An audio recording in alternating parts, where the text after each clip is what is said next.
Rominger on the phone. Uh, as always, I'll be taking some calls, so don't hesitate to call in if you want. I'll get this all set up here. Who knows if it'll work? 717-906-5319, 717-906-5319. Made myself a few show notes. I want to go over the recession, the looming recession, the recession we might technically be in, maybe technically not in. I don't know. Are we in a recession? Do we want a recession? That's a question I'll be asking. The election, abortion issues. We had a 10-year-old who had to go get a abortion in another state the other day, had to leave her home state. And when the news first broke, there was a lot of skepticism that it was a fake lefty story. I believe my good friend Tucker Carlson, who you guys know I love, said it was false. It turns out it was true. Somebody on Facebook was trying to say, well, the mother says the child wasn't raped. I don't know if the Supreme Court has removed the consent or age limits from rape. I don't think they have. So when they repealed Roe v. Wade, I still think it is statutory sexual assault, at least on a 10-year-old. And in this state and in almost 49 others, it's still technically or is actually rape because the child would be below the age of consent. So what kind of blather that is that the mother was okay with it or isn't okay with it, or I don't know, let's just shame the victim or the victim family. Cruz wants to send gay marriage back to the states, just like Thomas hinted in the opinion. If you don't think that there is going to be a whole new regime in states' rights growing and what things should go to the states, I mean, if we're going to send gay marriage back to the states, why not send segregation back to the states, right? Separate but equal. That's old precedent we could bring back. We got news today on the Texas school shooting. It's an abject failure of law enforcement. We've seen video of some officers getting shot at, run away, and then nobody following up. The experts on the news seem to think that they should have continually sent teams down to at least keep the gunman tied up while they figured out what to do. I'm not going to second guess everybody except to say that if you're expecting the police to protect you, they're just there to clean up messes. I've said that for a long time. And even then, their ability at that is sometimes questionable. So is that really the solution, the police? I don't think so. On the other hand, with 400 officers on the scene, you would have thought somebody with some nuts would have charged. Manchin has killed the climate bill and the Build Back Better climate fiasco that Joe Biden and the Democrats were trying to foist on society here. I have no problem with that. As you probably know, Joe Manchin made his money in coal. He takes money from a lot of Republican billionaires. He's a Democrat in name only. What do they call that? Dino? A Dino. Now you're supposed to go shoot rhinos, right? Isn't that what the one politician wants you to do? The one Republican, he wants you to go out and find those evil rhinos. But anyhow, that's kind of like the little news lineup where we're headed. The reason I'm asking, do we want a recession? By the way, talk line 717-906-5319. What do we want a recession? The reason I'm saying that is people seem to say we're headed to a recession. JP Morgan came out with information saying that a deep dive into their customers and their insight from the banking world, they don't actually see a recession on the horizon right now. They are seeing instead mixed signals, but in the meantime, they are setting aside billions for potential loan defaults, seemingly protecting against a recession at the same time. I cited Krugman on the Facebook page earlier this week, I believe, where Paul Krugman says anybody could say anything they want about the economy right now because you can cherry pick things. There are too many mixed signals. So if somebody's out there telling you we are in a recession, we may meet one of several technical definitions of a recession. We may. We may also not. But we are clearly having something going on. We have high inflation. We see some softening in real estate markets. On the other hand, American consumers have about $5 trillion more dollars in assets and $2 trillion more dollars in savings than they did back pre-pandemic. The credit card load or the credit card debt is lower than it was in 2019. although mortgage debt is higher. Mortgage debt, of course, also comes potentially with the home mortgage interest deduction, something I brought up as welfare earlier this week. Because of the standard deduction, that's only about $30 billion given back to people a year now instead of around $60 to $70 billion a year. But nonetheless, consumers do have a higher mortgage load, but a lower overall credit card load and more savings sloshing around. Individuals, when asked, seem to say that they are better off than they were 5 years ago. And believe that they will be better off 5 years from now, but are concerned about the moment. So the general sentiment is very mixed, and no one really knows what to think of it. So again, I'll just come back to: do we want a recession? Is that what you want? And why do I say that? Well, I think some people want a recession because they think it's important for the November election, right? If we could go into a full-blown recession, you could blame Uncle Joe and demand that Congress be turned over to Republican control. That would be very cynical, right? Although some of you, Sandra, may I say, is constantly saying that Joe Biden wants to run the economy into the ground, that there's this secret agenda. I think it's just as probable that people on both sides have agendas or beliefs of what might be a good idea for the moment, or not, that might not take the best interest of everybody into play. But I think generally speaking, nobody actually wants a recession. But should we talk ourselves into it? Economics are self-fulfilling prophecies.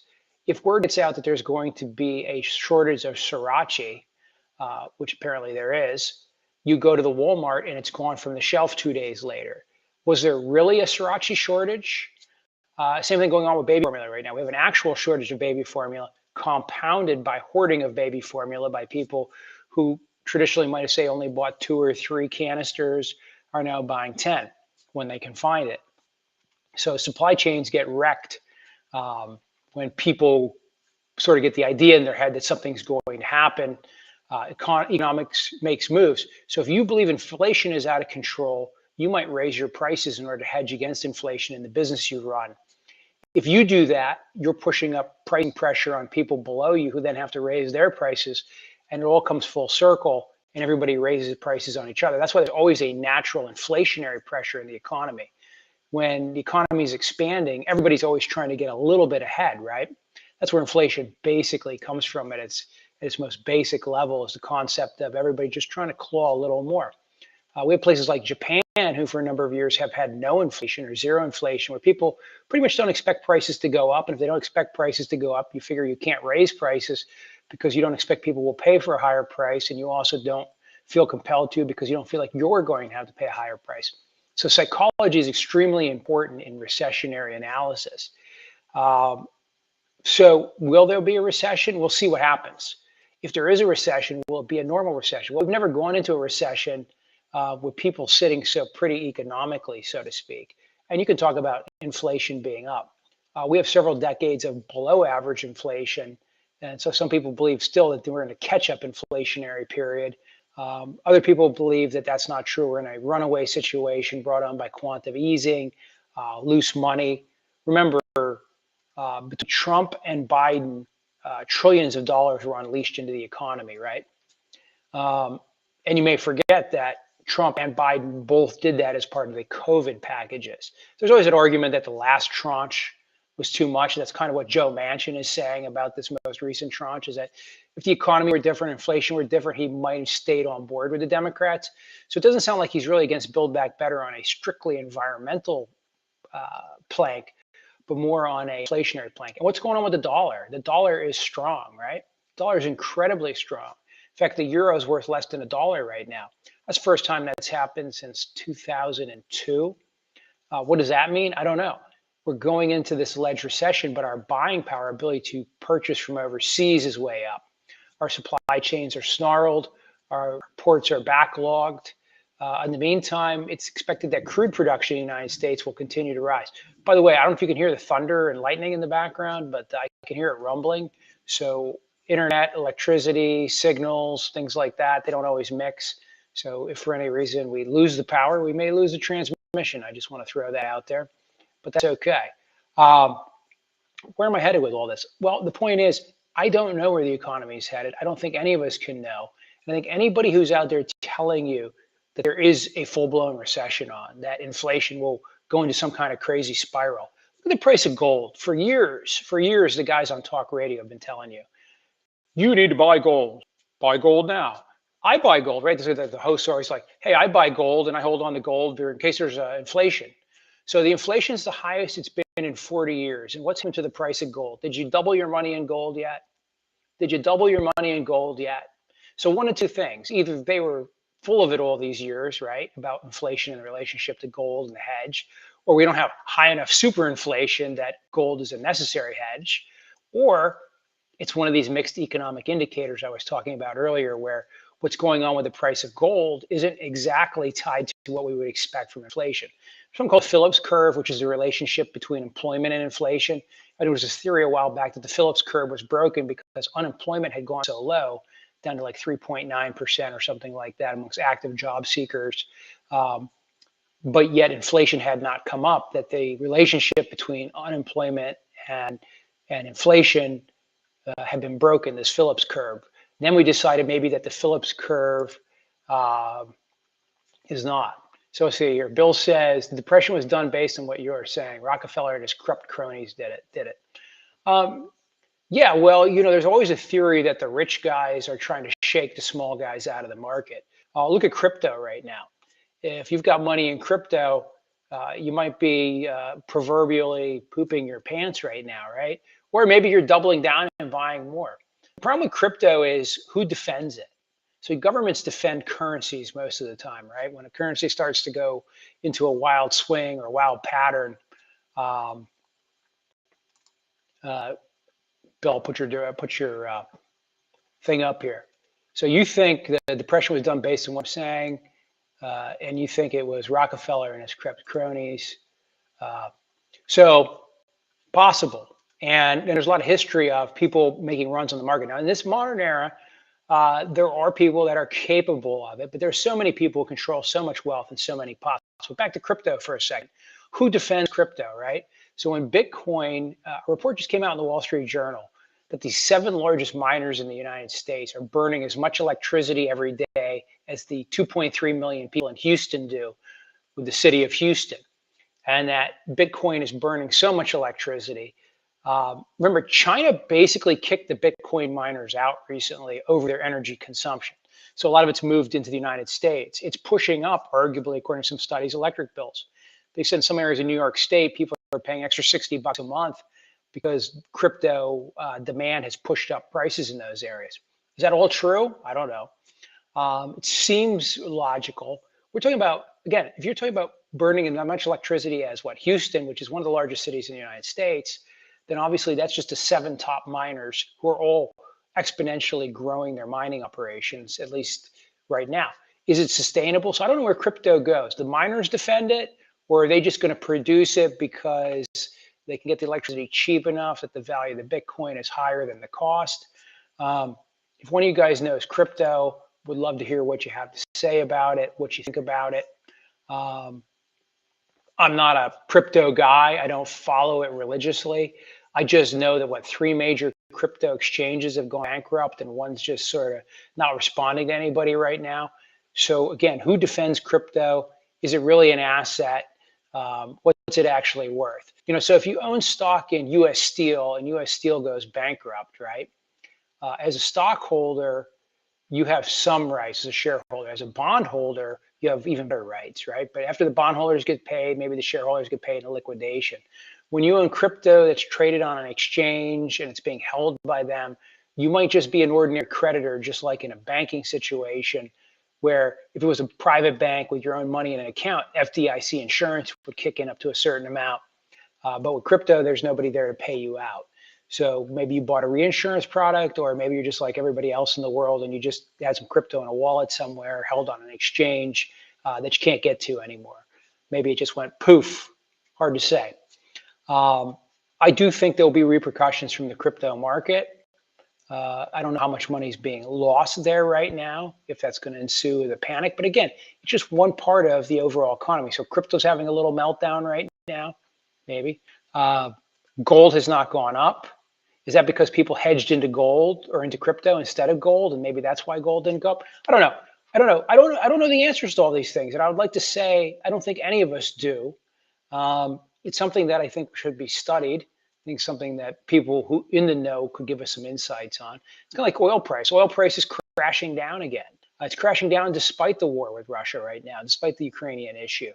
A lot of people didn't expect it to fall as much as it has. It looks like production's coming on. I'm going to have to get, and I don't have what production is coming on in the United States. I know Sunoco is putting some stuff on in the Moses said, what about the price of copper? Copper's way down historically in other areas. The price of copper falling has always been followed by a recession of epic proportions. Well, it's interesting you mentioned that because the Wall Street Journal just had a thing about that, Moses, that Dr. Copper is in fact associated, and given they call him Dr. Copper because he's a PhD in economics, is the theory, is associated with turndowns in the economy and recessions. On the other hand, they actually did a regression analysis and looked at different downturns of different lengths and magnitudes and found that copper actually only predicts it about 50-50 and arguably might even get it wrong. And you would go against copper's theory that when copper's down, historically, it might actually lead to upturns. So the price of copper is interesting because it's linked to so many things, right? Copper is used in all kinds of businesses, all kinds of items and devices to conduct electricity, to make tanks, pipes, automobiles. Copper is just used everywhere, which is why it's such a good economic indicator or barometer. But again, is the price of copper where it is because of lack of consumption? Is it where it is because of a failing economy? Or is it where it is because of esoteric financial moves and things that are going on right now that are outside the control of the average person, and or outside the control of even large institutions? And maybe copper's drop isn't necessarily predicting a recession. We'll only know later, right, whether the two correlate really well.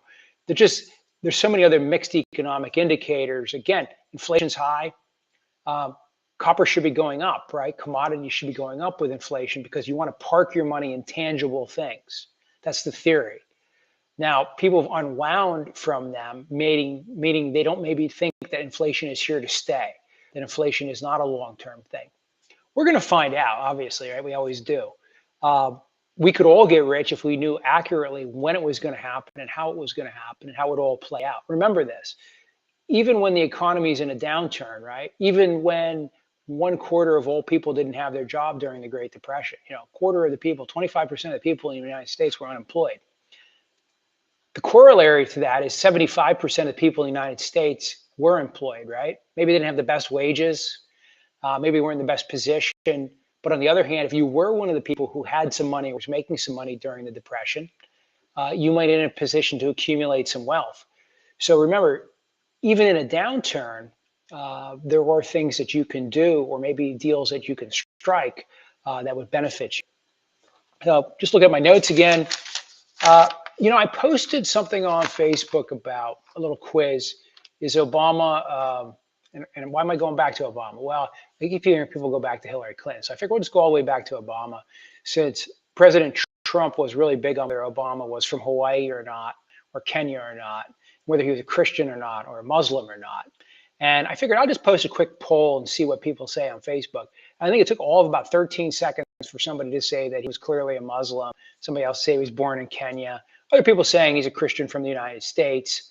But a significant percentage of people still persist in these theories that he's not a Christian, he's not from the United States. One of my friends, Marshall, he made a comment along the lines of, well, he uses religion as a tool. All politicians do. Even religious politicians, even politicians who really believe in their religion, use it as a tool. Religion is the original tool of politics, right? In fact, politics might originated in religion historically.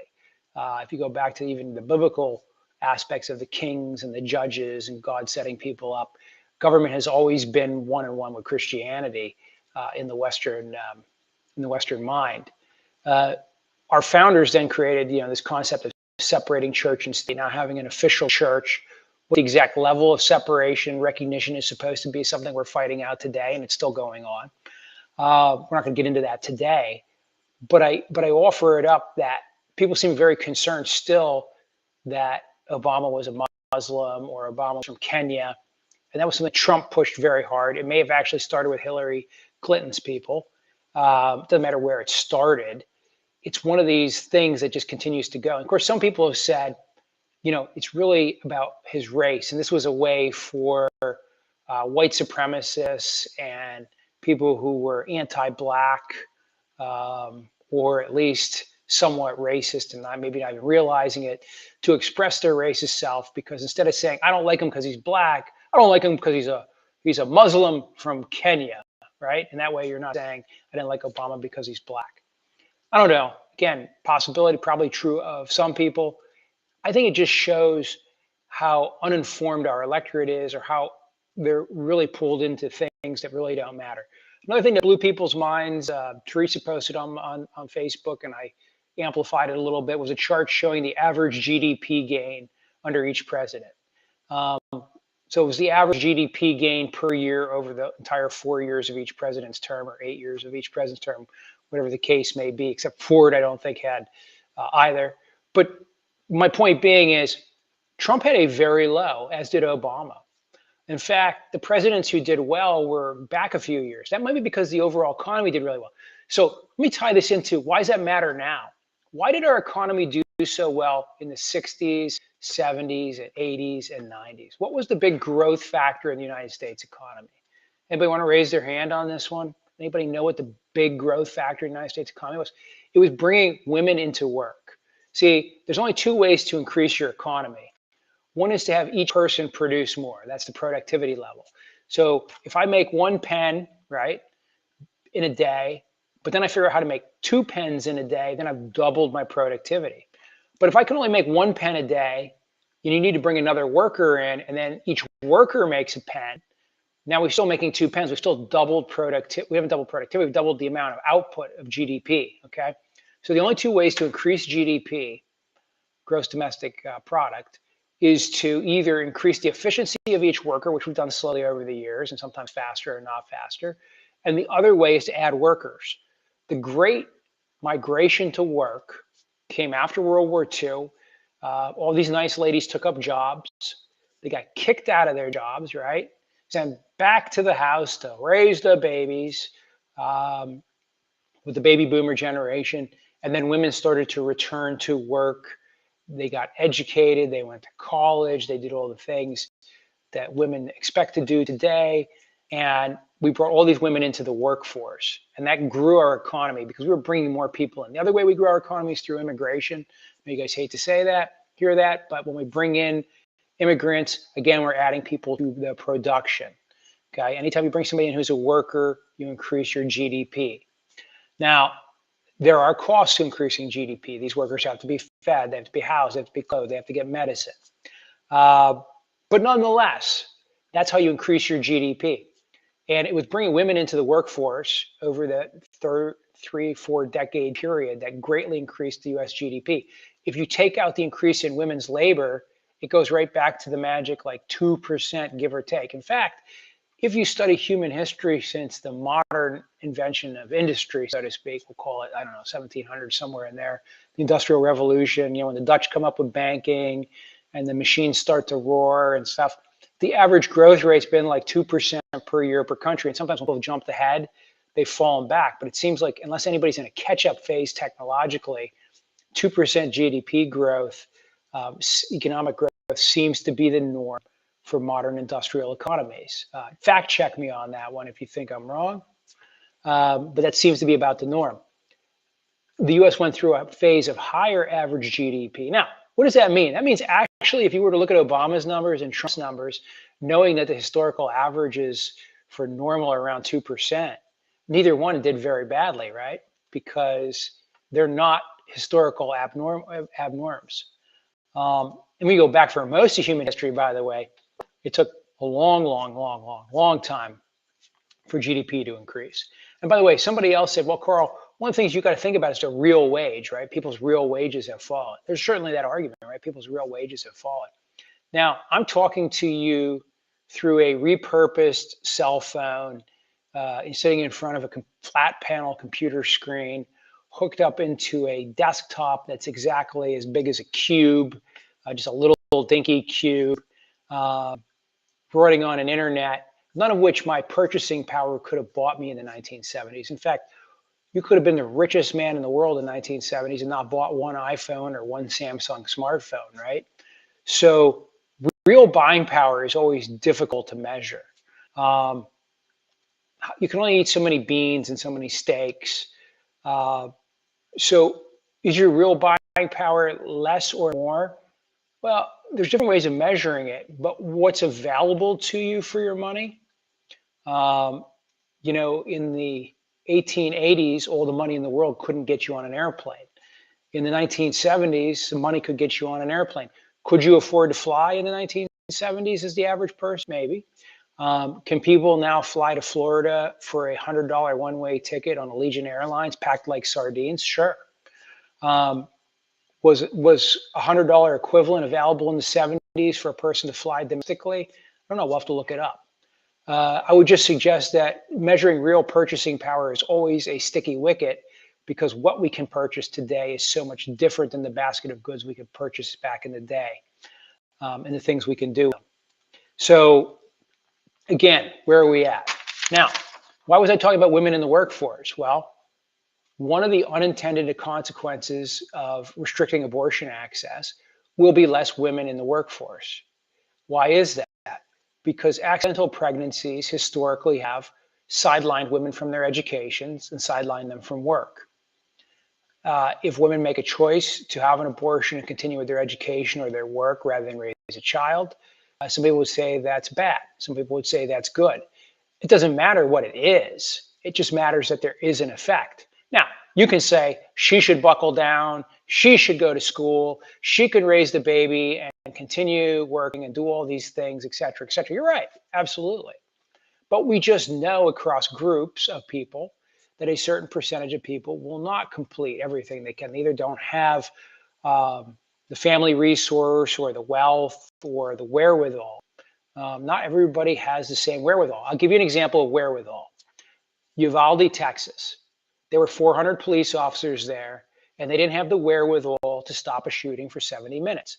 You could drop some police officers down there, probably some who are listening to this now who would tell you, maybe lying, maybe truthfully, that they would have charged in that door and a hail of bullets, gotten shot, but at least distracted the guy from shooting some kids, right? Because their ability to act in a pressure situation, their wherewithal is different. Well, women are the same way as police officers. Their wherewithal is different across individuals. So some will certainly be able to buckle down. Now, the 10-year-old from Indiana obviously would not be able to buckle down. By the way, some of you have said, quite frankly, which I find fascinating, that the 10-year-old should have had the baby. Some of you have said that you agree with Doug Mastriano that there should be no exceptions whatsoever for the life of the mother for an abortion. Because once there's a heartbeat in the fetus, it's in God's hands and God will sort out which one survives, right? I mean, legitimately, some of you have said that. I got proof on my Facebook page. So in that instance, I guess your theory would be that the 10-year-old would go, not get the abortion, and maybe just explode with the pregnancy. I don't know. I don't know what the plan there is. Most people, I think, are somewhere in between where they would say, or most people would say simply, that's insane. A 10-year-old who's raped should not be forced as a rape victim to bring the child in. And because the life of a 10-year-old would always be at risk, that should kick in. And some of you are saying, who cares about pushing it back to the states because, all the states have life of the mother's exceptions. Well, they do and they don't, right? There's already a move now to criminalize helping people move across state lines. And this is what's important. Do any of you own businesses? Have any of you ever been involved in business? Do any of you have professional licenses and are you held to a professional standard and worry about your license? So I'm going to give you an example. You have a chance you can do action A, and there's a 50% chance you'll be second guessed. You can do action B, and there's a 10% chance you'll be second guessed.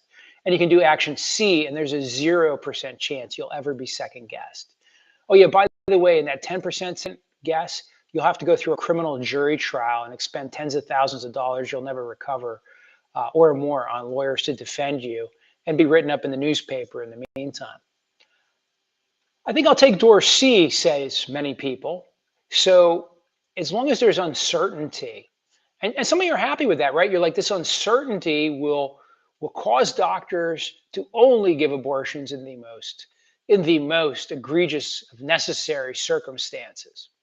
And so what if a few women die in that scenario, or a few extra, kids go motherless? Who cares, right? That's what God wants. That's what the universe wants. That's whatever. Um, that's a theory. Uh, Other people would say, well, the doctor should suck it up, have some wherewithal and some courage and take that risk, because if he really believes the woman needs it, he should be prepared to defend himself. Of course, he's got a family to feed. And if there's a 10% chance that the action you're going to take is going to result in something that's a crapshoot about whether you or your family will have a breadwinner anymore, maybe your duty to your own children will require you to avoid those sticky wickets in those tough circumstances, right? So there is a chilling effect. Again, it's whether you agree or disagree. You just have to agree that these things exist. I think that's one of the problems we have as a society is people are so determined to have a result.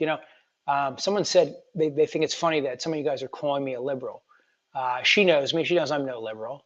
If anything, I'm far from a liberal. But because I don't have your exact belief on a exact issue, I'm some kind of flaming liberal weirdo, right?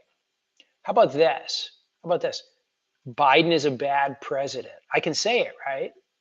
Trump was not much better. I can say it. But because I said one or the other, some of you are the liberals, some of your liberals are like, oh, your heads are exploding. How dare he say Biden was bad? We have to pretend he's good. We have to, the emperor has no clothes, but we're not allowed to acknowledge it, right? Well, he's a little senile, obviously.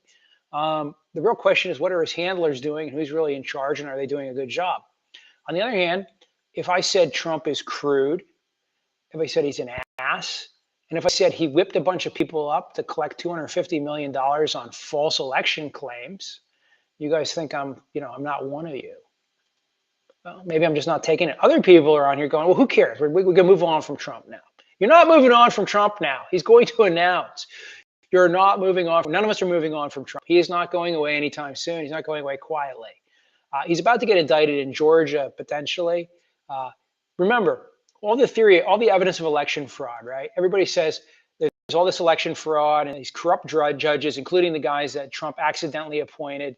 He's a stable genius, but he accidentally appointed these guys, and now they don't want to give him his day in court. The only tape recording I have heard of anybody asking anybody to change the number of votes, the only tape recorded conversation of that was the president of the United States talking to Brad Raffensperger in Georgia, asking him to change or find votes. So the only tape recording of actual plan for election fraud, unless you guys want to post some on my Facebook page, I'll listen to them. Play me some audio of people, literally cooking votes. The only audio is the president of the United States. If you can't see that as a problem, like maybe Trump didn't really realize what he was doing was wrong, right? Maybe he was being hyperbolic, right? Hyperbole. Hey, Brad, I just need like 100,000 votes. I just need 7,822 votes to like tip it in my favor. Maybe he didn't really mean find them. Maybe he just meant find them. I don't know. I don't know what he really meant. We'll be charitable and just say that he's bat guano crazy and he didn't know what he was asking for, what he was saying to an elected official, and we'll give him a free pass on the matter, right? Hey, who cares? We could do that. There's nothing wrong with that. Although I don't think that leaves him particularly fit for office if, in fact, he's that confused about what that conversation was about that he didn't realize it. That puts him in the Joe Biden senile category, okay? Really, it does. Trump's now older than Biden was when he ran the last time, right? So when Trump would have become president, he'd be older than when Biden took the presidency last time. So if Biden was too old to be president, then Trump's clearly too old to be president. Remember, the decline can happen fast at this age. All they got to do is fall and break a hip, and that's the end of them. So I don't know how robust he is, but he's in that age range, right? So where am I going with all this? I'm just saying, it doesn't make you a liberal if you don't like Trump. You think George Will is some liberal, right? Anybody who's a rhino, Republican in name only because they're not part of the Colt 45 Trump deal, that doesn't make sense. Where is this coming from? Why is this one man, strong man thing come from? I know people are going to be mad at me. They're going to be, Karl, you're always talking about Trump. He lives in your head like Tucker Carlson does. Listen, Tucker was just on the other night saying that Italy is a bigger danger than Russia because their economy is bigger. It's an interesting argument. And once again, it goes to my theory that Tucker gets his instructions straight from Moscow somewhere. Um, I really like to make fun of Tucker, but if I really don't like what he did, what I really don't like is the fact that Tucker goes to um, Hunter Biden and has him write a letter for his kid, right? Very swampy thing to do. His emails are on that laptop. His are, right? Tucker's. He actually says, thanks for giving my kid a letter of recommendation, even though you don't really know him. Why is he getting a letter of recommendation from Hunter? Because Hunter's the vice president's kid. It's the whole influence peddling thing that none of us like. And so that led me to say the other day that I could have an abortion on the air, literally abortion on the air, as long as I did it on Fox News, because as long as somebody's on Fox News, if I was an anchor or host on Fox News and I chose to have a live abortion, the Fox News viewers would be explaining to me why it was okay this time around because it's different than when a Democrat does it, or when if Rachel Maddow had an abortion on the air, you guys would be. And by the way, Rachel Maddow has like 3 viewers, right? We're talking about her, so she's doing her job. But her 3 viewers watch the show, as does from Fox, and then they mention her, and then she gets a million hits because everybody on Fox is always concerned about what Rachel Maddow is saying. But I say this in all seriousness: if she had an abortion on the air, you guys would go crazy, right? Oh, I can't believe it.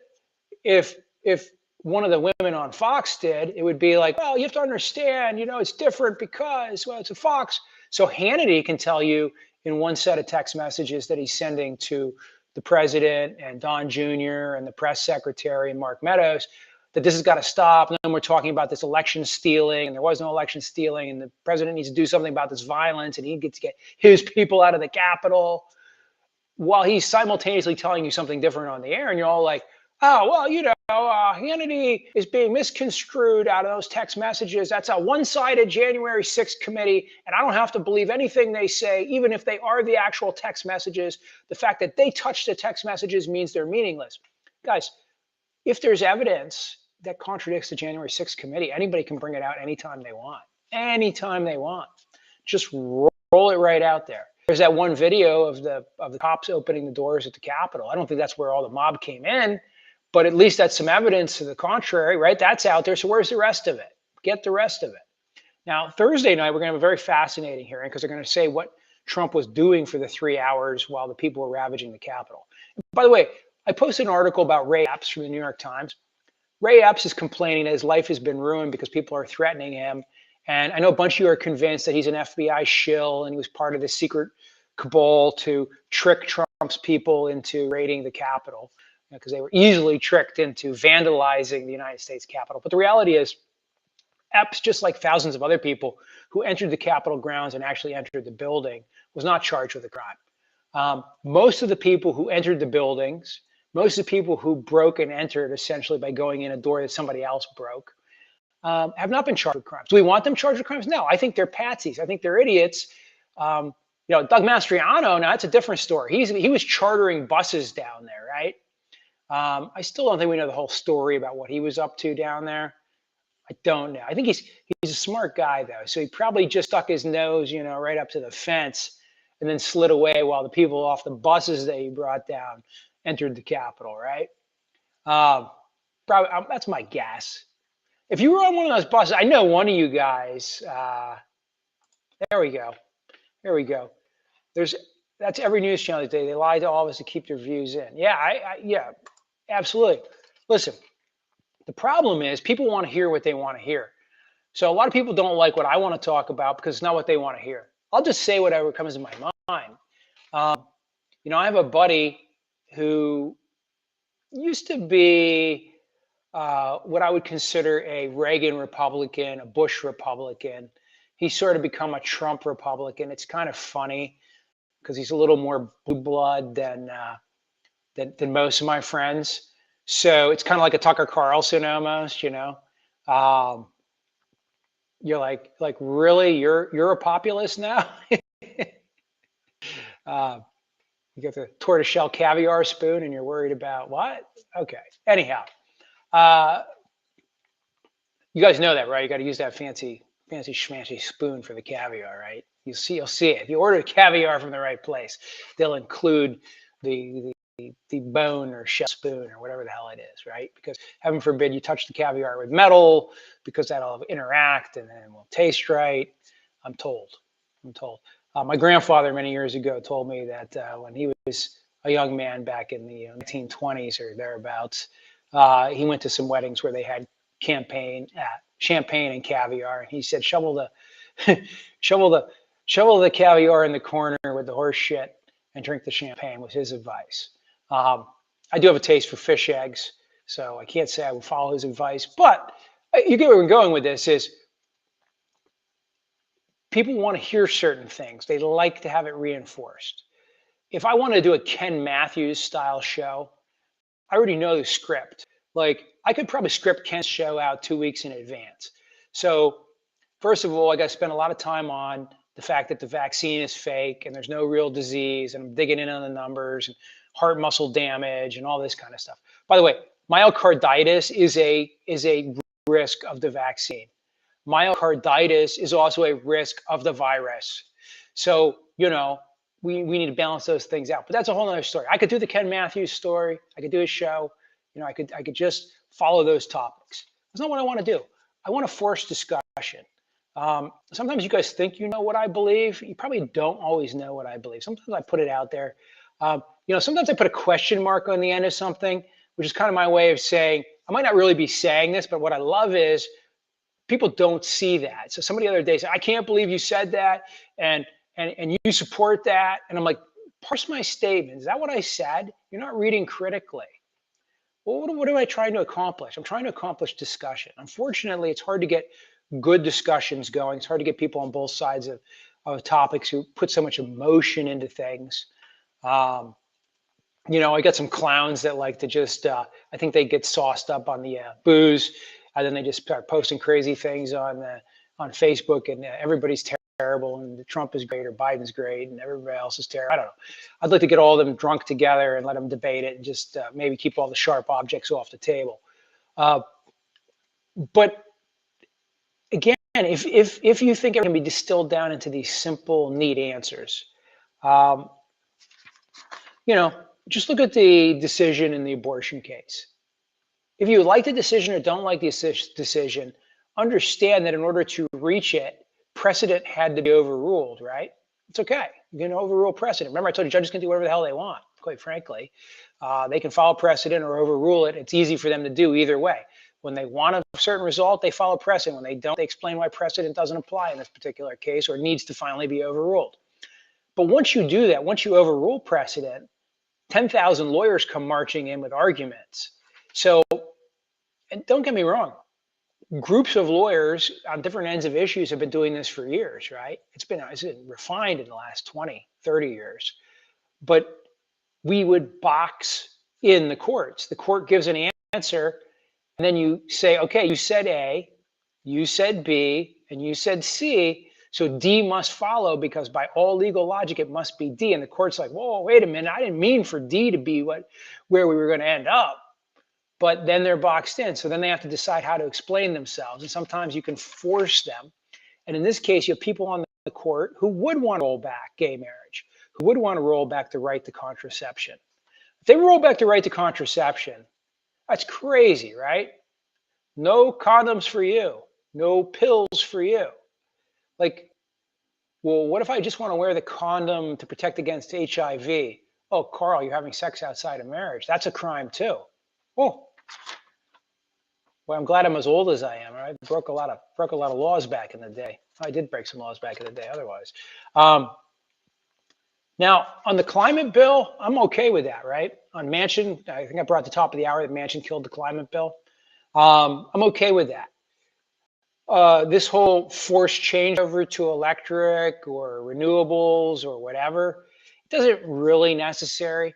I think it's a great idea that we're figuring out better ways of powering things, better ways of driving around, getting rid of emissions. It's all great, but it doesn't have to be forced. One of the funny things is that the United States runs around and tells the Brazilians that they need to stop deforesting, right? Stop deforesting. And the Europeans tell the Brazilians, stop deforesting. And the Russians, stop deforesting. Everybody says to these poor guys down there, stop deforesting. Look around you. Everything you see used to be a forest, okay? After we deforested the the entirety of North America, we suddenly became concerned that other people were cutting down trees. And that's how I feel about this with the rest of the world. How dare you do this, but you can burn coal, but we can't burn coal, then you shouldn't burn coal. We want everybody to not do what we did. And it's not clear that this global warming thing is going to be a huge problem anyhow. And I know I'll get in trouble with some of you for saying that. But I'm a big believer that man is a very small mover of the environment overall. And that even if we are a large mover of the environment, we're just doing what animals and plants and bacteria have done for billions of years on Earth, which is slowly terraform it. And there's no magical state that the Earth needs to be in, okay? It doesn't need to be 72 degrees in Greenland or 34 degrees in Greenland. None of that's magic. In fact, if you follow the science, the continents all used to be all stuck together in one part of the Earth, and the carbon dioxide used to be higher, and we've had all this cycle of freezing and cooling, and most recently ice ages. I can't wait. I wish I could live another 1,000 years or two to watch the next ice age come rolling in and see all these dumb bastards get scared about the ice age and tell me we got to do everything to heat everything up lest we freeze to death. Because the humans will be around long enough for the next ice age with modern society. Cross your fingers. I know, Don, I know how you feel about climate change, Donnie. You're giving me the ha-ha-ha's. I'll put your ha-ha-ha's up. Listen, they wouldn't have called it the dominant cause or whatever that terminology they used if we were the real cause. We'll get into that in another episode some night. I'm not gonna belabor the points here. I hope tonight's show was a little bit interesting. I want to start getting guests on here, so I'm gonna put a little invitation out. If you know somebody that you think would be a good guest for the show, if you think you know somebody who would be interesting to have on, or if you're a business owner and you want to talk about your business or whatever, I'd like to do some interviews. But I would also like to get somebody from Mastriano campaign and somebody from Shapiro campaign to talk about the issues as their campaigns see them. I'd be curious to talk to them about abortion, Pennsylvania economy, the Pennsylvania budget. So if you guys know anybody, feel free to send them my way. I'll do a little digging and reaching out on my own as well. But again, if you want to come on and be booked as a guest, so you know ahead of time what we want to talk about, I'm always interested in doing that. And that goes for anybody listening to this after the fact. Just get in contact with me. Easy to find. It's Karl with a K. Rominger on Facebook. And have a great night.